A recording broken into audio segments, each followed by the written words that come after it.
श्रीमद् भागवत गीता। इस भगवत गीता में मानव के लिए अनमोल वचन है जो हम सबको अच्छा विचार देता है और हमें अच्छी जिंदगी जीने का राह दिखाता है। इसमें वह शब्द भगवान श्री कृष्ण ने अर्जुन को कहा है जो मानव के लिए सदैव कल्याणकारी रहता है। और भगवान जो शब्द अर्जुन को बताया है वह शब्द का मानव समाज अपना ले तो मानव की जिंदगी में कभी दुख का सामना नहीं करना पड़ेगा। हाँ, ये सही है कि सुख दुख मानव के जीवन में आता जाता रहता है, मगर वह सुख दुख मानव को कुछ चीज सिखा कर ही जाता है। आइए जानते हैं श्री कृष्ण ने अर्जुन को क्या समझाया और क्या उद्देश्य दिया है। ज्ञान की बातें सुनकर आपको बहुत अच्छा लगेगा। नमस्कार मित्रों, आप सभी का एक बार फिर से माता का ज्ञान चैनल पर आप सभी का स्वागत है। भगवद गीता अध्याय 9 श्लोक 11। अजानन्ति मां मूढ़ा मानुषी तनुमश्रितं परभावं जानन्तो मम भूत महेश्वरम। अवजानन्ति मां मूढ़ा मानुषी तनुमश्रितं परम भावम अजन्नतो मम भूत महेश्वरम। अवजानन्ति उपेक्षा मां मैं मूढ़ा मंद बुद्धि मानुषम मानव तनुम रूप अश्रितम ग्रहण करो परम दिव्य भावम व्यक्तित्व अजन्नता न जानने वाला मां मेरा भूत सभी प्राणी महा ईश्वरम परम भगवान। अवजानन्ति मम मूढ़ मानुषम तनुम अश्रितम परम भावम अंजनन्तो मम भूत महेश्वरम। अनुवाद: जब मैं अपने व्यक्तिगत रूप में अवतरित होता हूँ तो भ्रमित व्यक्ति मुझे पहचानने में असमर्थ होते हैं। वे सभी प्राणियों के सर्वोच्च भगवान के रूप में मेरे व्यक्तित्व की दिव्यता को नहीं जानते हैं। अच्छे शिक्षक कभी कभी अपने छात्रों को उथली सोच की संतुष्टि से बाहर निकालकर विचारशीलता की गहरी स्थिति में ले जाने के लिए कड़े शब्दों का इस्तेमाल करते हैं। यहाँ श्री कृष्ण उन लोगों का वर्णन करने के लिए मूढ़ शब्द का उपयोग करते हैं जिसका अर्थ है मंदबुद्धि, जो उनकी व्यक्तिगत रूप की दिव्यता को नकारते हैं। जो लोग कहते हैं कि ईश्वर केवल निराकार है और व्यक्तिगत रूप में प्रकट नहीं हो सकता, वे ईश्वर की सर्वशक्तिमान और सर्वशक्तिमान होने की परिभाषा का खंडन करते हैं। परमेश्वर ने रूपों, आकारों और रंगों से परिपूर्ण इस संपूर्ण संसार की रचना की है। यदि वह संसार में असंख्य आकृतियां बनाने का ऐसा अद्भुत कार्य कर सकता है तो क्या वह अपने लिए भी एक आकृति नहीं बना सकता? या फिर भगवान कहते हैं मुझ में व्यक्तिगत रूप में प्रकट होने की शक्ति नहीं है और इसलिए मैं केवल निराकार प्रकाश हूँ। ये कहना कि उसका कोई व्यक्तिगत स्वरूप नहीं हो सकता उसे अधूरा बनाता है। हम छोटी छोटी आत्माओं के भी रूप होते हैं। यदि कोई यह मानता है कि ईश्वर का कोई रूप नहीं हो सकता तो इसका परिणाम यह है कि उसके पास हम मनुष्यों से भी कम शक्ति है। ईश्वर के परिपूर्ण और पूर्ण होने के लिए उसके व्यक्तित्व में दोनों गुण होने चाहिए, एक व्यक्तिगत पहलू और एक निराकार पहलू। वैदिक शास्त्र कहते हैं अपश्यम गोपनिपद्यमान मां ऋग्वेद 1.2.2.164 सूक्त 31। मैंने भगवान के दर्शन एक ऐसे लड़के के रूप में किए जिसका कभी विनाश नहीं होता और जो चरवाहों के परिवार में प्रकट हुआ। द्विभुज मौन मुद्राध्यम वन मालिनम ईश्वरम गोपाल तापनी उपनिषद 1.13। भगवान जंगल के फूलों की माला पहने हुए अपनी बांसुरी बजाते हैं, मंत्रमुग्ध रूप से अपने हाथों से मौन मुद्रा बनाते हैं। भू परमन ब्रह्म मनुष्य लिंगम भागवत 7.1.5.75। सबसे गहरा ज्ञान यह है कि ईश्वर मनुष्य जैसा रूप स्वीकार करता है। यत्रावतीर्णो भगवान परमात्मा नरकितः भागवत 9.23.20। उस समय सर्वोच्च भगवान जिनके पास सभी ऐश्वर्य है मानव सदृश रूप में अवतरित हुए। ईश्वर परम कृष्ण सच्चिदानंद विग्रह नादिरादिर गोविंद सर्व कारण कारणम ब्रह्म संहिता 5.1। इस श्लोक में ब्रह्मा श्री कृष्ण से प्रार्थना करते हैं, मैं भगवान कृष्ण की पूजा करता हूँ जिनका स्वरूप शाश्वत, सर्वज्ञ और आनंदमय है। वह आदि और अंत से रहित है और सभी कारणों का कारण है। हालांकि भगवान के व्यक्तिगत रूप के संबंध में हमें ये ध्यान में रखना चाहिए कि यह एक दिव्य रूप है, जिसका अर्थ है कि यह भौतिक रूपों में पाए जाने वाले सभी दोषों से रहित है। ईश्वर का स्वरूप सच्चित आनंद है, यह शाश्वत है, ज्ञान से परिपूर्ण है और दिव्य आनंद से निर्मित है। अस्यपि देव वपुषो मद अनुग्रहस्य स्वेच्छा मायस्य न तु भूत मायस्य कोपि भागवत 10.1.4.2। इस श्लोक में भगवान ब्रह्मा श्री कृष्ण से प्रार्थना करते हैं, हे भगवान, आपका शरीर पंच महाभूत 5 महान तत्वों से नहीं बना है, ये दिव्य है और आप मुझ जैसी आत्माओं पर अपनी कृपा प्रदान करने के लिए अपनी स्वयं की स्वतंत्र इच्छा से इस रूप में अवतरित हुए हैं। भगवद गीता के अध्याय 4 में श्री कृष्ण ने कहा, हालांकि मैं अजन्मा हूँ, सभी जीवित प्राणियों का भगवान हूँ और एक अविनाशी प्रकृति रखता हूँ, फिर भी मैं योगमाया अपनी दिव्य शक्ति के आधार पर इस दुनिया में प्रकट होता हूँ।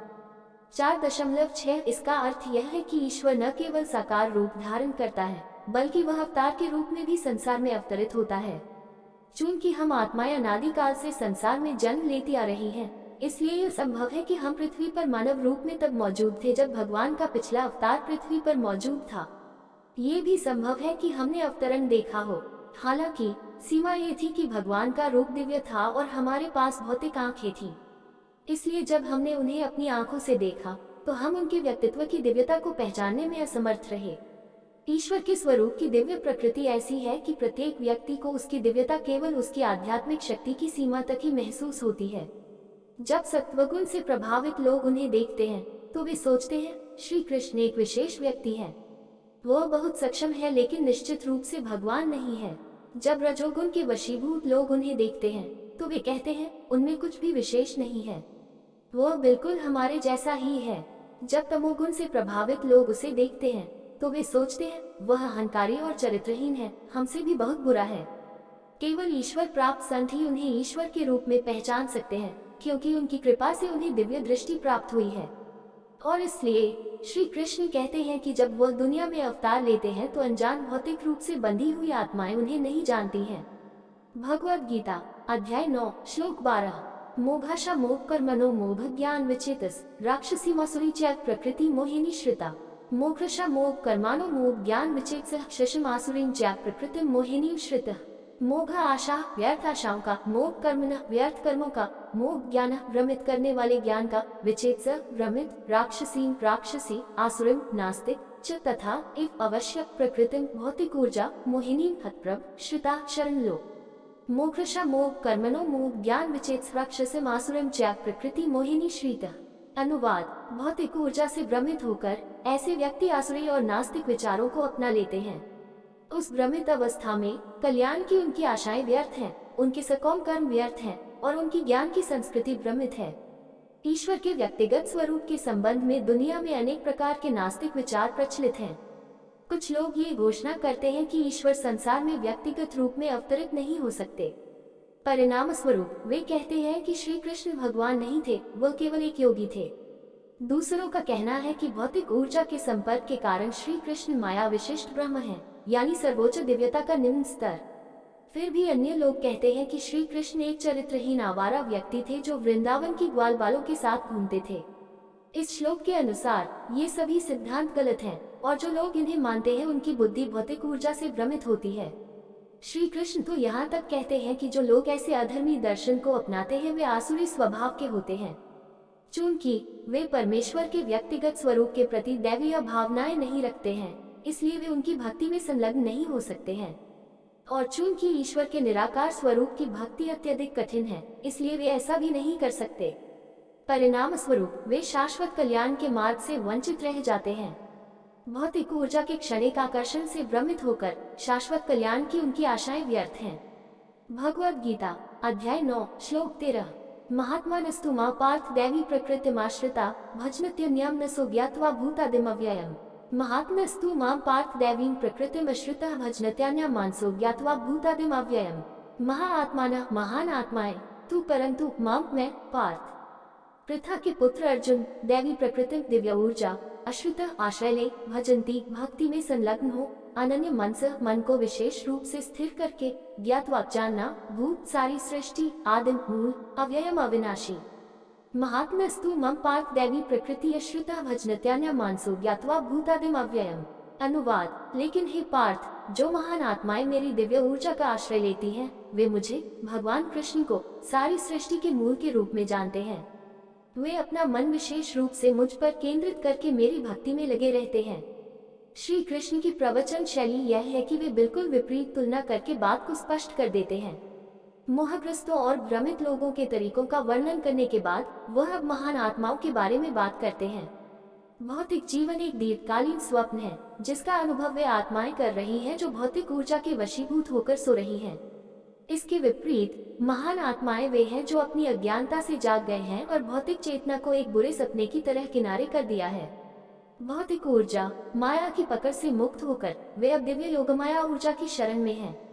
ऐसी प्रबुद्ध आत्माएं ईश्वर के साथ अपने शाश्वत संबंध की आध्यात्मिक वास्तविकता के प्रति जाग गई हैं। जिस प्रकार भगवान के व्यक्तित्व में दोनों पहलू हैं, निराकार और साकार रूप, उनकी योगमाया ऊर्जा में भी दोनों पहलू हैं। यह एक निराकार ऊर्जा है, लेकिन ये राधा, सीता, दुर्गा, लक्ष्मी, काली, पार्वती आदि के रूप में व्यक्तिगत रूप में भी प्रकट होती है। ये सभी दिव्य व्यक्तित्व भगवान की दिव्य ऊर्जा की अभिव्यक्ति हैं और वे सभी अलग नहीं हैं। जैसे कृष्ण, राम, शिव, नारायण आदि एक ही ईश्वर के अभिन्न रूप हैं।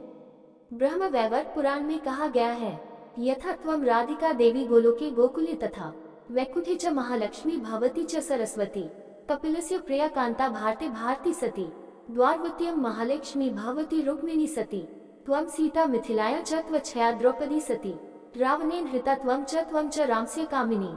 हे राधा, आप गोलोक श्री कृष्ण का दिव्य निवास और गोकुल भौतिक क्षेत्र में श्री कृष्ण का निवास, जब वह 5000 साल पहले पृथ्वी पर अवतरित हुए थे, की दिव्य देवी हैं। आप वैकुंठ भगवान विष्णु के निवास में महालक्ष्मी के रूप में विद्यमान हैं। आप भगवान कपिल की पत्नी हैं, भगवान के वंशजों में से एक। आप द्वारका में रुक्मिणी श्री कृष्ण की पत्नी के रूप में निवास करती हैं। आप मिथिला नगरी में सीता के रूप में प्रकट हुई। पांडवों की पत्नी द्रौपदी आपकी छाया की तरह थी। सीता के रूप में रावण ने आपका ही अपहरण किया था और आप ही भगवान राम की पत्नी हैं। इस श्लोक में श्री कृष्ण ने उल्लेख किया है कि महान आत्माएं भगवान की दिव्य ऊर्जा का आश्रय लेती हैं। इसका कारण यह है कि दिव्य कृपा, ज्ञान, प्रेम आदि सभी भगवान की दिव्य ऊर्जाएं हैं और सभी दिव्य योगमाया ऊर्जा, जो राधा है, के अधीन है। अतः योगमाया की कृपा से मनुष्य को ईश्वर का प्रेम, ज्ञान और कृपा प्राप्त होती है। जिन महान आत्माओं को दैवीय कृपा प्राप्त होती है, वे दैवीय प्रेम से संपन्न हो जाते हैं और ईश्वर के प्रति निर्बाध भक्ति में लीन हो जाते हैं। भगवद गीता अध्याय 9 श्लोक 14। सततम कीर्तयन्तो मायतन्तश्च दृढ़व्रता नमस्यन्तश्च मां भक्त्या नित्ययुक्तोपास्ते। सततम कीर्तयन्तो मां यतन्तश्च च दृढ़व्रतः नमस्यन्तश्च च मां भक्त्या नित्ययुक्तोपास्ते। सततम सदैव कीर्तयन्त दिव्य महिमा का गान, मां में यतन्त प्रयत्नशील च तथा दृढ़व्रत अत्यंत दृढ़ संकल्प के साथ, नमस्यांत नम्रता पूर्वक झुकना च तथा मां में भक्त्या प्रेम पूर्ण भक्ति, नित्य युक्त निरंतर एकजुट उपास्ते पूजा।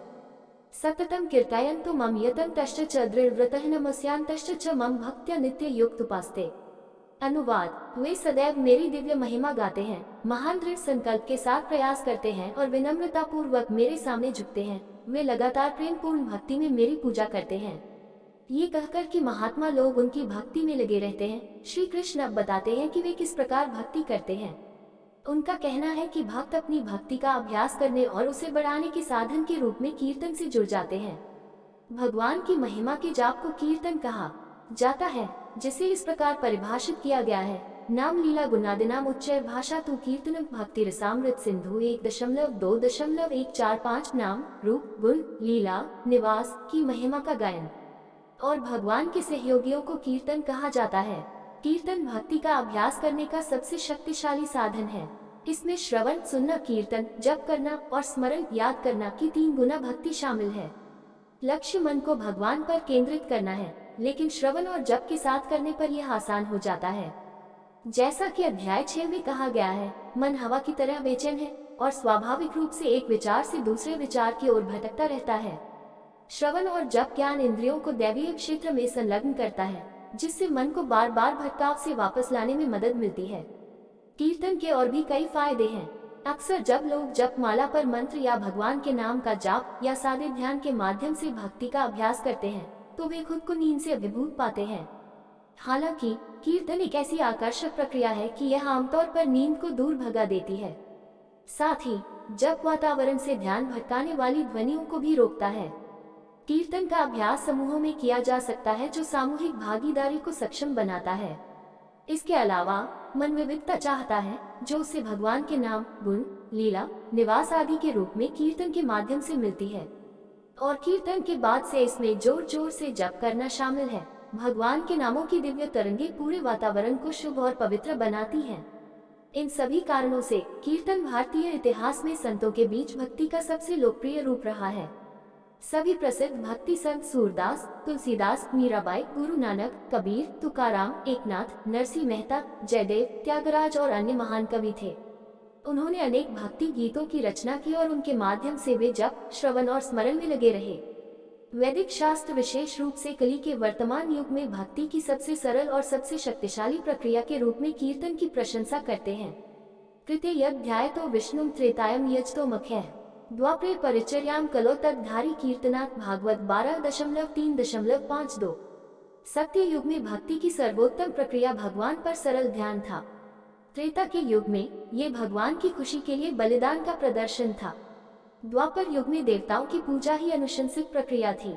कली के वर्तमान युग में ये केवल कीर्तन है। अविकारी व विकारी व सर्व दोषक भजन परमेशा पदम याति राम नामानुकीर्तनात् अध्यात्म रामायण।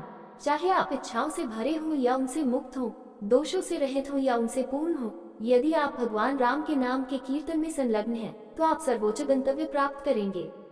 सर्वधर्म बहिर्भूतः सर्व पापस्तथा मुच्यते नात्र संदेहो विष्णु न मनुकीर्तनात् वैशंपायन संहिता। यहाँ तक कि जो लोग अत्यधिक पापी हैं और धार्मिकता से रहित हैं, उन्हें भी भगवान विष्णु के नामों के जप से बचाया जा सकता है, इसमें कोई संदेह नहीं है। कलिजुग केवल हरि गुण गाहा गावत नर पावही भव तथा रामायण। कलियुग में मोक्ष का एक ही साधन है। भगवान की महिमा के जाप में संलग्न होकर व्यक्ति इस भवसागर से पार हो सकता है। हालांकि किसी को यह याद रखना चाहिए कि कीर्तन की प्रक्रिया में श्रवण और जप सहायक होते हैं। सार यह है कि भगवान को याद करो। यदि हम इसे छोड़ देंगे तो कीर्तन से मन शुद्ध नहीं होगा। इस प्रकार श्री कृष्ण यहाँ कहते हैं कि उनके भक्त कीर्तन करते हैं, जबकि मन को लगातार उनके बारे में सोचते रहते हैं। मन की शुद्धि के लिए वे बड़े संकल्प के साथ इसका अभ्यास करते हैं। भगवद गीता अध्याय 9 श्लोक 15। ज्ञान यज्ञेन चाप्यन्ये यजन्तो मामुपास्ते एकत्वेन अलगावत्वेन बहुधा विश्वतो मुखम। ज्ञान यज्ञेन चाप्यन्ये यजन्तो मामुपास्ते एकत्वेन पृथक्त्वेन बहुधा विश्वतो मुखम। ज्ञान यज्ञ ज्ञान की खेती का यज्ञ च तथा अपि भी अन्य यजंता पूजा माम मैं उपास्ते पूजा एकत्वेन अविभेदित एकता पृथक्त्वेन पृथक रूप से बहुधा विविध विश्वतः मुखम ब्रह्मांडीय रूप। ज्ञान यज्ञेन चाप्यने यजंतो मम उपास्ते एकत्वेन पृथक्त्वेन बहुधा विश्वतो मुखम।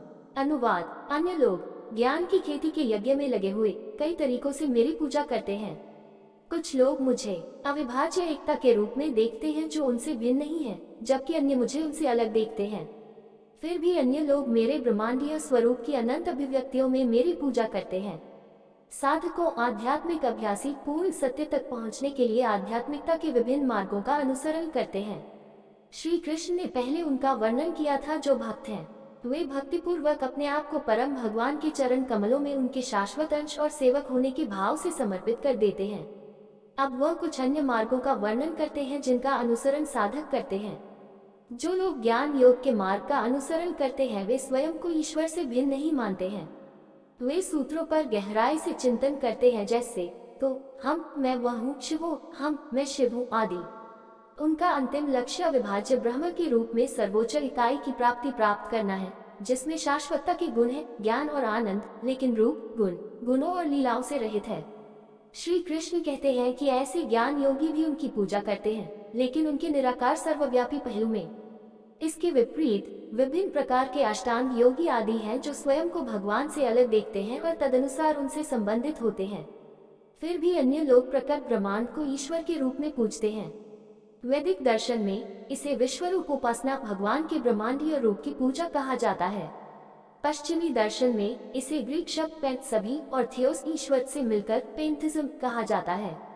इस दर्शन के सबसे प्रसिद्ध प्रतिपादक स्पिनोजा रहे हैं। चूंकि संसार ईश्वर का अंश है, इसलिए इसके प्रति दैवीय भावना रखना गलत नहीं है, लेकिन अधूरा है। ऐसे भक्तों को सर्वोच्च दिव्य इकाई के अन्य पहलुओं का ज्ञान नहीं होता है, जैसे कि ब्राह्मण भगवान की अविभाज्य सर्वव्यापी अभिव्यक्ति, परमात्मा सभी के दिलों में बैठा सर्वोच्च आत्मा और भगवान का व्यक्तिगत रूप। ये सभी भिन्न भिन्न दृष्टिकोण एक ही ईश्वर की आराधना कैसे कर सकते हैं?